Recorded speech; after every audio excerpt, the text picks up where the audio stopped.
Today I'm making a watermelon rind pie. If you're the type of person who hates to throw anything away, this pie is for you. It tastes much like mincemeat pie or a spicy apple pie. Believe me, this is good.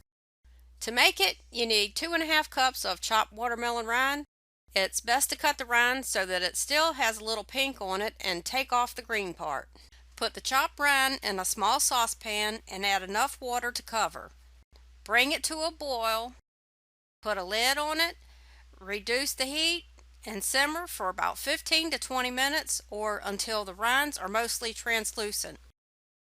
Remove from the heat and drain.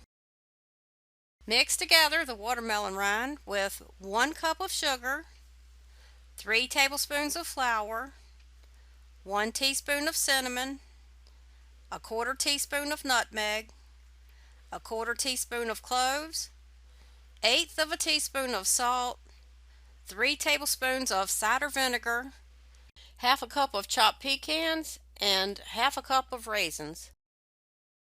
Mix well and pour the mixture into an unbaked pie shell. Brush the edge of the pie with water. Top with another pie crust. Cut small slits in the top crust so the pie can vent. Crimp the edges together with a fork. Bake in an oven which was preheated to 350 degrees for 45 to 50 minutes. Shield the edges of the pie with strips of aluminum foil after 25 minutes to prevent excess browning.